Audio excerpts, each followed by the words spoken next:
Hello, everybody, and it's great to see you and be here again today. This week, we're going to do something a little bit different. We now have the November data for real estate sales in Edmonton. That data is now available. And so Jay and I are going to talk a little bit about what's been going on with real estate sales, real estate prices, and all of those things that are interesting to those of you looking to get into the housing market or looking to maybe upgrade the home that you have in the sales or in the real estate market. Jay, welcome. Good to see you again. Hey, Josh. Thanks for having me. Yeah, it's there's some interesting numbers that have come out here in November, and so we've had lots of questions, and I think the long and short of it is that we've kind of had a normal November. But let's dive into some of the numbers here that people like to hear about and learn about. So typically, Perfect. everybody asks, "Hey, how's the market?" And when they ask me that question, they're asking about the prices, right? So what we found month over month, so from October to November, we lost about 4.6% in value.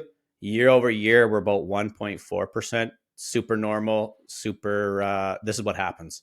And as we go through some of these slides, maybe we'll be able to paint a little bit of a different picture. Of course, averages all residential property types. So maybe if we talked about breaking them down into the different types of property values, it'll paint a clearer picture as well.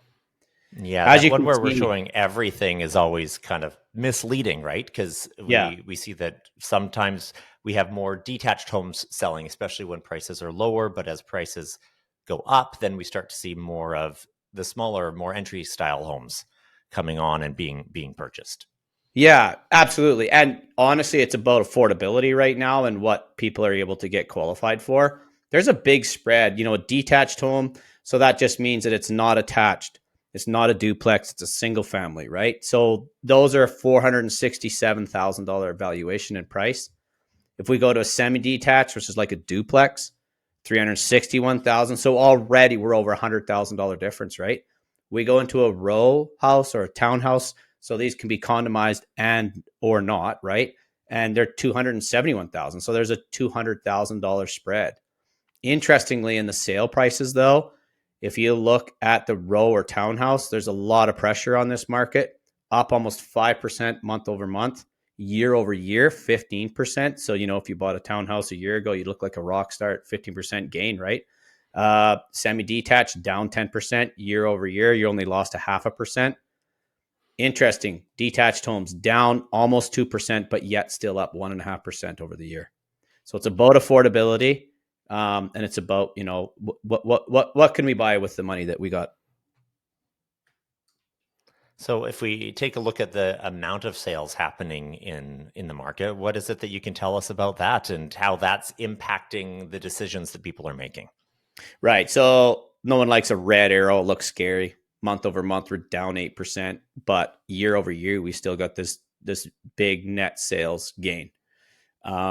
This is very normal. So in November, we start to see it stop. Christmas is coming. And so we start to see the volume drop a bit, right? So if we go all the way back to 2019, the market is exactly acting like it always has. Kind of peaked and then it starts to come down for December. We're going to cool off. So the November has done what it's supposed to do and what it's always done really for the past 5 years, right? Okay. Jay, it says here that the number of sales for the year, so I guess that means January to November of this year compared to January to November of last year. Yeah. As much as it looks like maybe the volume's down a little bit right now, a 35% increase year over year. Can you maybe speak to what's happened in the market in the 2 years that makes it so that as much as I see there's a really high point there in early 2022, how is it that we're seeing so many more sales for the year to date as a whole? Yeah. So if you look at peak and valleys is what we're really talking about, right? Like high to the low, and this is the span in between. 2022, we had this huge uptick, and then we dropped over that year a considerable amount. So if we look at what's happened in 2023, it's far more gradual and far more normalized. 2022 was an outlier year that we had that's really what it is. So the curve or the amount of the high to low is significantly more in 2022 than 2023. And, as a mortgage broker, what I see on here is a very tight correlation with what's going on in the interest rate environment. Maybe Right. we can take it all the way back to 2021, even.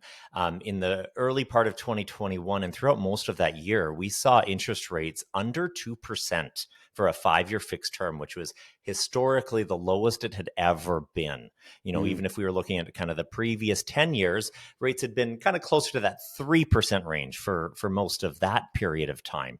But then what we saw is inflation started becoming more of an issue in 2021, and then by March of 2022, that was where the peak high point of the number of sales happened.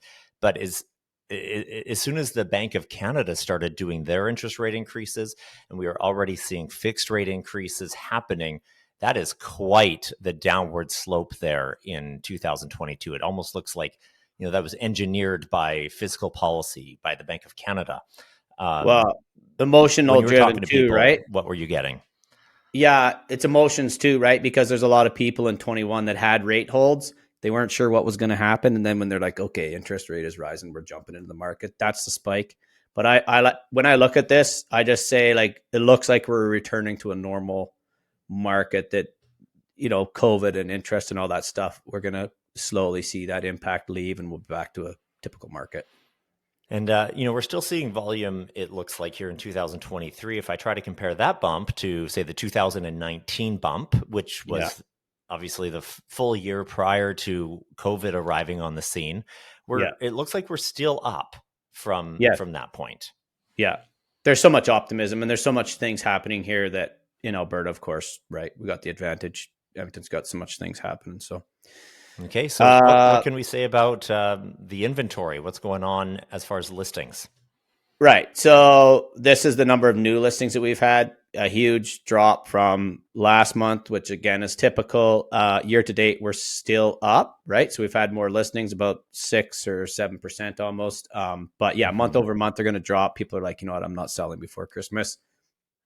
We're just going to wait and see what happens for the new year. So yeah, we're down a bit. Days on Okay. market is directly attached to that. So as our listings drop, buyers have less choice, and so they tend to act sooner. And the opposite effect, we want to be in for Christmas, so we need to pull the trigger on something. Sometimes they settle, right, or make a quicker decision just to have less to pick from, and they want to be Okay. home for Christmas. Perfect. I see a really cool story here as well, in that, things are selling quicker now as interest rates seem to be stabilizing.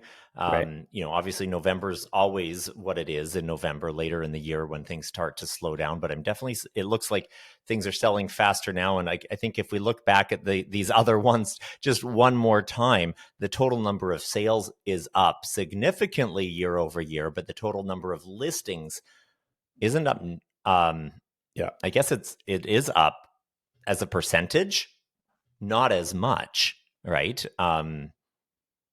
But as the total inventory is starting to get chewed down, that number will normalize again, right? So we did have some excess coming into this year that we've ate up.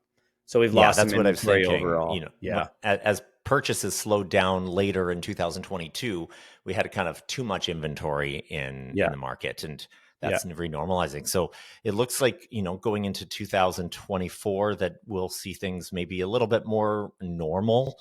I know on the interest rate perspective, and we'll talk about that in another video here soon, we are definitely expecting interest rates to start to come down. Right. And just like we can see on those historic numbers, as interest rates are lower, we tend to see more activity on the purchasing side.